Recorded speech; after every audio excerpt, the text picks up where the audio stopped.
So movie lovers are back. हाल ही में मैंने वेपन्स नाम की एक अमेरिकन हॉरर मिस्ट्री मूवी देखी है जिसे IMDb पर मिले हैं 8 स्टार्स आउट ऑफ 10। सो बिना किसी देरी के बढ़ते हैं मूवी की तरफ। सो ईयरफोन्स को काम पे लगाइए, चैनल को सब्सक्राइब करिए एंड लेट्स गेट मूवी इन। तो मूवी की शुरुआत में हमें एक बच्चे की वॉइस ओवर सुनाई देती है जो कह रहा होता है कि 2 साल पहले मेब्रुक पेंसिल्वेनिया में एक रात एग्जैक्टली 2:17 17 बच्चे अपने घरों से भागते हुए निकल गए और उसके बाद उनके बारे में कभी कुछ पता नहीं चला। यहाँ हैरानी वाली बात ये थी कि 17 बच्चे मेब्रुक एलिमेंट्री स्कूल की एक ही क्लास के थे। उस क्लास में टोटल 18 बच्चे थे जिनमें से 17 गायब हो गए और सिर्फ एक बच्चा बचा जिसका नाम था एलेक्स। उस रात उस क्लास की टीचर जस्टिन गैंडी अगले दिन जब क्लास लेती है तो सिर्फ एलेक्स को ही बेंच पर बैठा पाती है और ऑब्वियसली वो शॉक हो जाती है। अब जो मिसिंग बच्चे के पेरेंट्स थे वो क्लास टीचर जस्टिन पर ही इल्ज़ाम लगाने लगते हैं कि शायद उसने ही बच्चों को कुछ ऐसा सिखाया होगा जिसकी वजह से बच्चों ने ये सब किया। तुरंत ही पुलिस इन्वेस्टिगेशन स्टार्ट हो जाती है जिसमें जस्टिन से पूछताछ होती है और फिर एलेक्स से भी काफी सवाल किए जाते हैं, लेकिन दोनों का ये कहना होता है उन्हें इस इंसिडेंट के बारे में कुछ नहीं पता।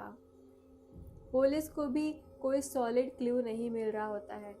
सिर्फ इतना पता चलता है कि वो 17 बच्चे रात के एग्जैक्टली 2:17 ही अपने घरों से भागे थे, क्योंकि कुछ घरों में सिक्योरिटी अलार्म्स लगे हुए होते हैं जो सेम टाइम पर रिंग हुए थे और कुछ घरों में CCTV कैमरास भी थे जिसमें क्लियरली दिख रहा था कि बच्चे भागते हुए निकल रहे थे।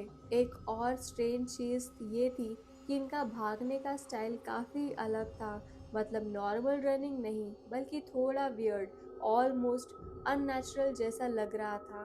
तो दोस्तों ये थी मूवी की बेसिक सेटअप और इस पॉइंट के बाद हम अलग अलग कैरेक्टर्स के पर्सपेक्टिव से स्टोरी दिखाती है और मैं भी आपको उसी तरह स्टेप बाय स्टेप एक्सप्लेन करूंगी। तो सबसे पहले कहानी क्लास टीचर जस्टिन के नज़रिए से दिखाई जाती है, जहां सारे मिसिंग बच्चे के पेरेंट्स जस्टिन पर ही इल्ज़ाम लगा रहे होते हैं। स्कूल के प्रिंसिपल एंड्रयू मैथ्यूज यहाँ जस्टिन को डिफेंड करते हैं, सेइंग कि इस पूरे इंसिडेंट में जस्टिन का कोई हाथ नहीं है। लेकिन एक पेरेंट जिसका नाम आर्चर ग्राफ होता है वो पूरी तरह से जस्टिन को ही ब्लेम करता है। इस मीटिंग के बाद उसी रात जस्टिन अल्कोहल लेने के लिए शॉप पर जाती है जहां उसकी मुलाकात जेम्स नाम के एक ड्रगिस्ट शेडी बंदे से होती है जो उससे कुछ पैसे मांगता है। इस जेम्स कैरेक्टर को आप याद रखना, ये आगे चल के बहुत इंपॉर्टेंट होने वाला है। जस्टिन उस बंदे को इग्नोर करके जैसे तैसे अपने घर पहुंच जाती है क्योंकि कोई गुस्से में पेरेंट उस पर अटैक ना कर दे। इनफैक्ट कुछ पेरेंट्स ऑलरेडी अननोन नंबर से उससे कॉल करके थ्रेटन कर रहे होते हैं। अगली सुबह जस्टिन देखती है कि उसकी कार पर किसी ने पेंट से बड़ा विच लिख दिया होता है। इसके बाद जस्टिन पुलिस में कंप्लेंट फाइल करती है और यहीं पर हमें पॉल नाम का एक पुलिस ऑफिसर से इंट्रोडक्शन मिलता है जो जस्टिन को काफ़ी क्लोज होता है। मतलब दोनों एक दूसरे को अच्छी तरह जानते हैं, कैजुअल हाय हेलो टाइप का रिलेशन है। अब स्कूल में जस्टिन एलेक्स से बात करना चाहती है लेकिन प्रिंसिपल मार्कस उससे क्लियरली मना कर देते हैं। वो कहते हैं कि क्योंकि एलेक्स ही वो अकेला बच्चा था जो उस क्लास में मिसिंग नहीं हुआ, तो इसलिए उस पर एक्स्ट्रा फोकस और प्रेशर नहीं डाला जा सकता। ऑलरेडी एलेक्स की काफ़ी इंटरोगेशन हो चुकी होती है, पुलिस से भी और अलग अलग डिपार्टमेंट से भी। और पेरेंट्स के प्रेशर की वजह से मार्कस जस्टिन से कहता है कि वो कुछ दिन के लिए काम छोड़कर ब्रेक पर चली जाए, वरना स्कूल का माहौल और बिगड़ सकता है। ना चाहते हुए भी जस्टिन को ब्रेक लेना पड़ता है, लेकिन इन सब के बीच जस्टिन एलेक्स पर नज़र रखना बंद नहीं करती।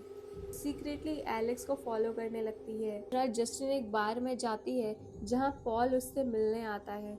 दोनों के बीच रीसेंट इवेंट्स को लेके बात होती है और जस्टिन क्लियरली ड्रंक होती है। पॉल भी ड्रिंक कर लेता है और दोनों एक दूसरे के साथ सो जाते हैं। और यहाँ एक काफ़ी वियर्ड बात होती है कि पॉल ऑलरेडी शादीशुदा होता है। हाँ दोस्तों, पॉल की वाइफ का नाम डॉना होता है और ये बात जस्टिन को भी पता होती है। स्टिल ये दोनों इंटीमेट हो जाते हैं और ऑनेस्टली ये पहली बार नहीं होता। अगली सुबह जस्टिन फिर से एलेक्स का पीछा करती है और उससे बात करने की कोशिश करती है, लेकिन एलेक्स ना सिर्फ जस्टिन को फॉलो करने से मना करता है बल्कि उससे दूर भाग जाता है। जस्टिन फिर भी गिव अप नहीं करती और एलेक्स के घर पहुंच जाती है। डोर नॉक करने पर कोई दरवाज़ा नहीं खोलता और तब जस्टिन नोटिस करती है कि घर की एक विंडो पेपर से कवर हुई की हुई होती है। एक विंडो में थोड़ा सा गैप होता है और जब जस्टिन उसमें से अंदर झांक कर देखती है तो वो एलेक्स के पेरेंट्स को एकदम अजीब स्टैचू स्टेट में सोफे पर बैठा हुआ पाती है, बिल्कुल मूर्ति जैसे। ये देखकर जस्टिन डर जाती है और तुरंत प्रिंसिपल मार्कस को कॉल करती है, सेइंग कि मार्कस को एलेक्स के घर पर इन्वेस्टिगेट करना चाहिए ताकि एटलीस्ट ये कंफर्म हो सके कि एलेक्स सेफ है या नहीं। उस रात जस्टिन एलेक्स के घर के बाहर अपनी कार में ही रहती है ताकि वो घर पर नज़र रख सके। रात काफ़ी हो जाती है और जस्टिन को नींद आ जाती है और तभी अचानक एलेक्स के घर का दरवाज़ा खुलता है। घर से एलेक्स की माँ बाहर निकलती है, हाथ में एक कैंची पकड़े हुए, और बिल्कुल अजीब तरीके से चलती हुए आती है जस्टिन की कार की तरफ। फिर वो चुपके से जस्टिन के कार के अंदर घुस जाती है और जस्टिन के थोड़े से बाल काट लेती है। जस्टिन उस वक्त सो रही होती है इसलिए उसे कुछ भी फील नहीं होता। अब यहाँ से पर्सपेक्टिव चेंज हो जाता है, मतलब अब कहानी आर्चर ग्राफ के पॉइंट ऑफ व्यू से दिखाई जाती है और आर्चर ग्राफ का बेटा मैथ्यू भी उन्हीं बच्चे में से एक था जो मिसिंग था। आर्चर वही बंदा होता है जो पेरेंट्स टीचर में जस्टिन पर चिल्ला रहा था और जब जस्टिन लिक्वर शॉप में गई थी आर्चर ने उसका पीछा भी किया था। एक्चुअली जस्टिन की कार पर पेंट से विच लिखने वाला भी आर्चर ही होता है। वो जस्टिन पर नज़र रख रहा होता है क्योंकि उसे जस्टिन पर ही स्ट्रॉन्ग सस्पिशियन होता है। आर्चर बार बार पुलिस से पूछता रहता है कि क्या उसका बेटा मिला, लेकिन पुलिस के पास कोई भी अपडेट नहीं होती। इसके बाद आर्चर खुद इन्वेस्टिगेशन शुरू कर देता है। वो बार बार अपने बेटे मैथ्यू के भागने वाला सीसीटीवी फुटेज देखता है क्योंकि उसके घर के बाहर भी कैमरा लगा होता है जिसमें मैथ्यू के भागने का मोमेंट रिकॉर्ड हो गया था। उस फुटेज में मैथ्यू भी एक बिल्कुल पर्टिकुलर अननेचुरल स्टाइल में भागता हुआ दिखा था, बिल्कुल वियर्ड टाइप का, और वो सिर्फ एक पर्टिकुलर डायरेक्शन में भाग रहा था। आर्चर तुरंत टाउन मैप निकालता है और अपने घर से मैथ्यू के भागने वाली डायरेक्शन की तरफ एक लाइन ड्रॉ करता है। उसके बाद वो एक विक्टिम फैमिली के घर जाता है और उनकी सीसीटीवी फुटेज चेक करता है। वहाँ उनकी बेटी बेली के भागने की डायरेक्शन देखता है, फिर मैप पर उनके घर से एक लाइन ड्रॉ करता है और दोस्तों ये दोनों लाइन्स एक पर्टिकुलर पॉइंट पर जाकर इंटरसेक्ट हो रही थी। इसका मतलब ये होता है कि सारे बच्चे भागने वाले इसी इंटरसेक्शन पॉइंट की तरफ गए थे और शायद वही कहीं आसपास अभी भी मौजूद हैं। जब आर्चर ये सब रिसर्च कर रहा होता है तभी उसे अचानक जस्टिन की कार दिखती है। जस्टिन एक गैस स्टेशन पर फ्यूल भरवा रही होती है। आर्चर तुरंत जस्टिन के पीछे जाता है और उसे वहाँ ही जोर जोर से चिल्लाकर कन्फ्रंट करना शुरू कर देता है, लेकिन तभी अचानक हमें प्रिंसिपल मार्कस दिखते हैं जो बिल्कुल बच्चों की तरह उसी अजीब अननेचुरल स्टाइल में भागते हुए दिखते हैं। सिर्फ इतना ही नहीं, वो पूरी तरह से खून में लथपथ होते हैं और देखकर लगता है जैसे वो किसी के कंट्रोल में है। और नेक्स्ट मोमेंट वो भागते हुए सीधा जस्टिन पर अटैक कर देते हैं। आर्चर उन्हें रोकने की कोशिश करता लेकिन मार्कस नहीं रुकता और देखकर ऐसा लगता है जैसे वो जस्टिन पर ही टारगेट बनाकर रखा है। जस्टिन किसी तरह अपने कार में बैठती है और मार्कस से बचकर निकलती है। उसके पीछे आर्चर भी अपने कार लेकर निकलता है। आगे जाकर वो देखता है कि मार्कस का एक्सीडेंट हो चुका है और यहीं पर सीन कट हो जाता है। अब दोस्तों यहीं पर मैं आपको एक इम्पॉर्टेंट बात बता देती हूँ। जस्टिन और आर्चर दोनों को अपने अपने पर्सपेक्टिव के दौरान कुछ डिस्टर्बिंग सपने आए थे और इंटरेस्टिंग बात यह है कि ये दोनों के सपने में एक ही चीज़ कॉमन थी, एक अजीब सी बुढ़िया औरत जो क्लाउन जैसी दिखती है। इस पॉइंट को याद रखना, ये आगे जाकर काफ़ी इम्पोर्टेंट होने वाला है। इसके बाद फिर से पर्सपेक्टिव चेंज होता है और अब हम कहानी ऑफिसर पॉल के नज़रिए से देखते हैं। ऑफिसर पॉल की वाइफ डोना टाउन से बाहर गई होती है और पॉल पुलिस स्टेशन में आता है। ये वही दिन होता है जब जस्टिन पुलिस स्टेशन गई थी क्योंकि उसके कार पर किसी ने विच पॉइंट कर दिया था। पुलिस स्टेशन में जस्टिन और पॉल की नज़रें मिलती हैं। दोनों एक दूसरे को कैजुअली हाय कहते हैं और उसके बाद पॉल अपनी ड्यूटी पर पेट्रोल के लिए कार से निकल जाता है। रास्ते में पॉल को वही ड्रगिस्ट जेम्स दिख जाता है जो किसी घर में घुसने की कोशिश कर रहा होता है। पॉल तुरंत जेम्स को चेस करता है और आखिरकार उसे अरेस्ट कर लेता है। नाउ जब सर्च के दौरान पॉल जेम्स की पॉकेट चेक करता है तो पॉल को एक नीडल चुभ जाती है। ऑब्वियसली ये जेम्स के ड्रग्स लेने वाली नीडल होती है। गुस्से में आकर पॉल जेम्स को एक जोर का पंच देता है। अब दोस्तों पॉल का ये असॉल्ट एक्शन उसके पुलिस कार के डैश कैम में रिकॉर्ड हो चुका होता है। मतलब अगर ये रिकॉर्डिंग किसी हायर ऑफिसर ने देख ली तो पॉल पर असॉल्ट का केस लग सकता है और उसकी जॉब भी जा सकती है। इसलिए पॉल यहाँ जेम्स से डील करता है। वो कहता है मैं तुम्हें छोड़ दूंगा, बस शर्त ये है कि आज वाले इंसिडेंट के बारे में तुम किसी को कुछ मत बताना और इस टाउन में दोबारा कभी वापस नहीं आओगे।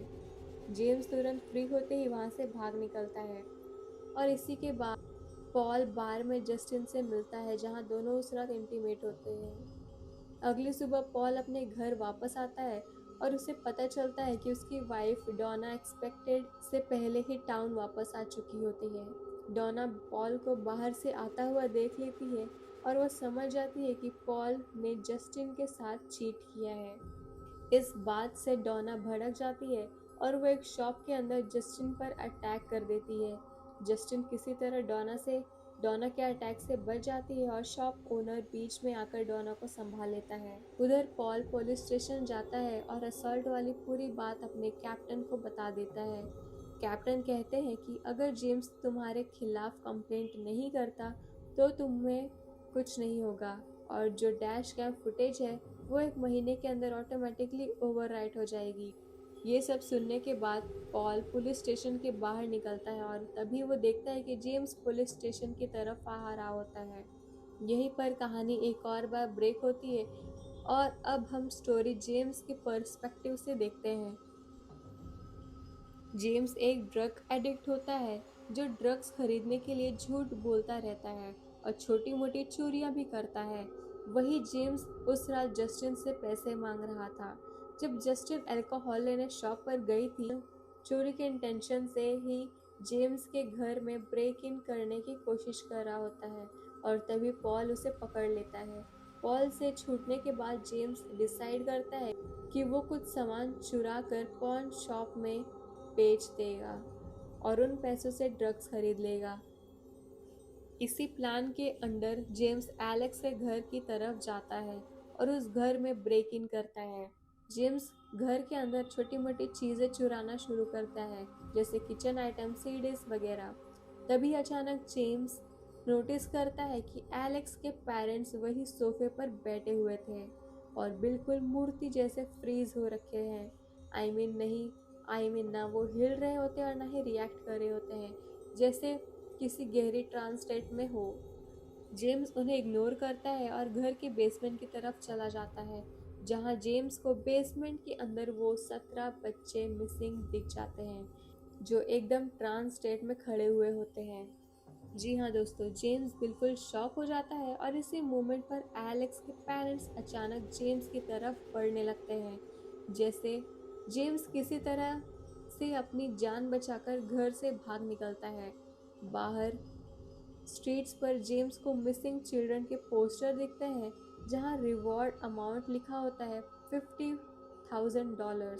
पैसे के लालच में आकर जेम्स पुलिस को कॉल करता है और कहता है कि उसे बच्चों की लोकेशन पता है। पुलिस जेम्स से कहती है कि अगर तुम सीरियस हो और मजाक नहीं कर रहे हो तो पुलिस स्टेशन आकर प्रॉपर रिपोर्ट फाइल करो, तभी तुम्हें रिवॉर्ड मिलेगा। इसके बाद जेम्स पुलिस स्टेशन की तरफ जाता है लेकिन स्टेशन के बाहर ही उसकी टकरार पॉल से हो जाती है। पॉल दोबारा से जेम्स को चेस करना शुरू कर देता है। भागते हुए जेम्स जंगल के अंदर पहुंच जाता है जहां उसे वही क्रीपी क्लाउन जैसी बुढ़िया दिखाई देती है जो उसे बुला रही होती है। डर के मारे जेम्स एक टेंट के अंदर छुप जाता है, लेकिन तभी कोई टेंट को बाहर से खोलने लगता है। जेम्स पैनिक में स्प्रिंग से उस शख्स पर अटैक कर देता है और सरप्राइज वो शख्स इंस्पेक्टर पॉल होता है।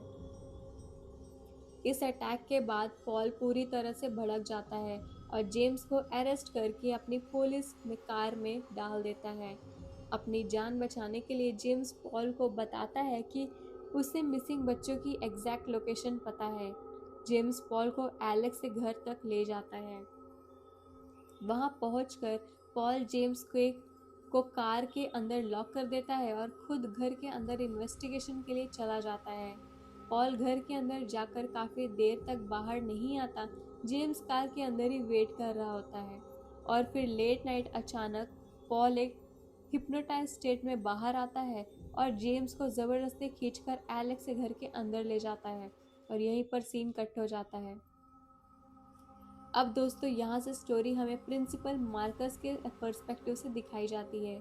अगर आपको याद हो, जस्टिन ने मार्कस को फ़ोन करके कहा था कि मार्कस को एलेक्स के घर को लीगली चेक करना चाहिए ताकि ये कंफर्म हो सके कि एलेक्स ठीक है या नहीं। ये बात मार्कस के दिमाग में बैठ जाती है और इसी वजह से वो एलेक्स के पेरेंट्स को स्कूल बुला लेता है। लेकिन स्कूल में एक अजीब सी क्लाउन टाइप दिखने वाली औरत आती है जो खुद को एलेक्स की आंटी बताती है और उसका नाम होता है ग्लैडिस। ये क्लाउन जैसी औरत काफ़ी हद तक वही लगती है जो जस्टिन और आर्चर को उनके नाइटमेयर्स में दिखाई दी थी। इनफैक्ट ये जेम्स को भी जंगल में दिख चुकी होती है। ग्लैडिस कहती है कि एलेक्स के पेरेंट्स काफ़ी ज़्यादा बीमार हैं, इसलिए वो स्कूल आकर मार्कस मिल नहीं सकते।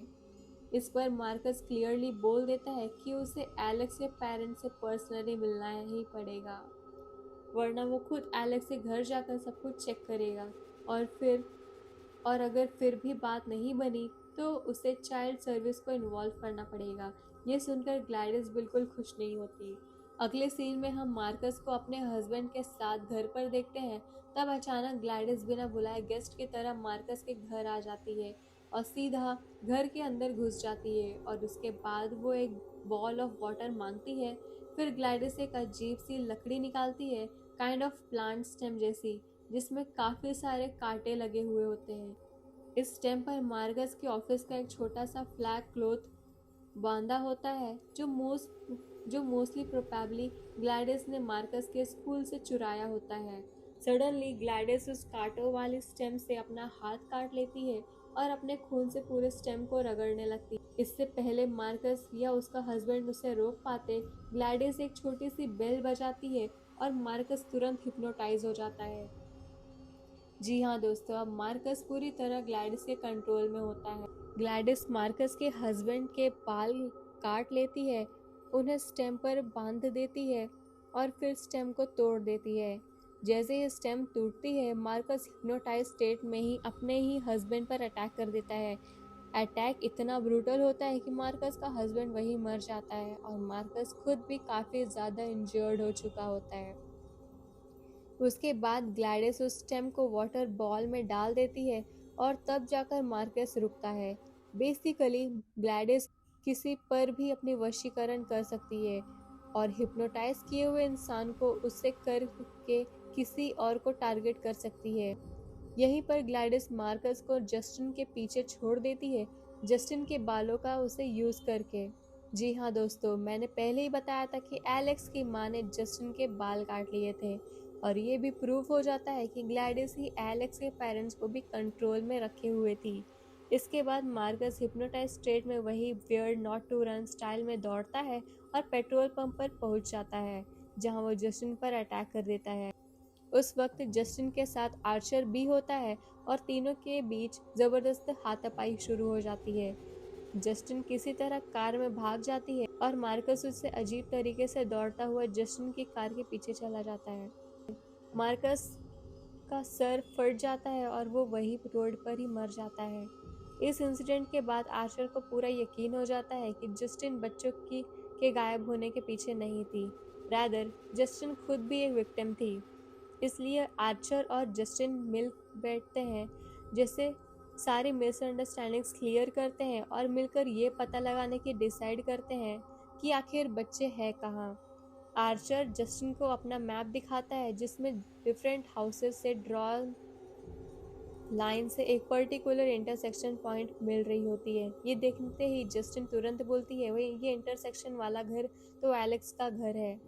इसके बाद दोनों एलेक्स के घर के बाहर कार लगाकर वेट करने लगते हैं और घर पर नजर रखते हैं। यहाँ पर सीन फिर से चेंज होता है और अब हम स्टोरी एलेक्स के पर्सपेक्टिव से दिखाई जाती है, बिल्कुल स्टार्टिंग से, जब बच्चे अभी गायब भी नहीं हुए थे।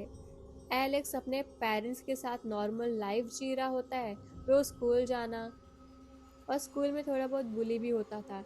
एक दिन एलेक्स के फादर उसे बताते हैं कि उसकी माँ की आंटी ग्लैडिस कुछ टाइम के लिए उनके घर रहने आ रही है, क्योंकि वो काफ़ी ज़्यादा बीमार है और रहने के लिए उसके पास कोई जगह भी नहीं है।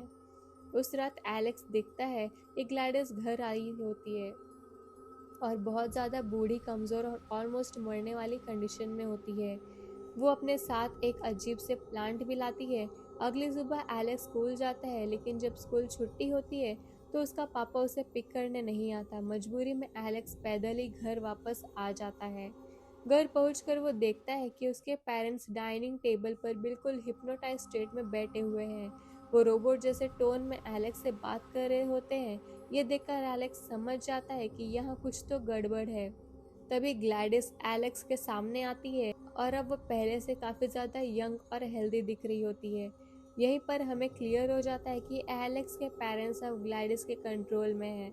ग्लैडिस एलेक्स को वार्न करती है कि अगर उसने ये बात किसी को बताई तो उसके पेरेंट्स जिंदा नहीं बचेंगे।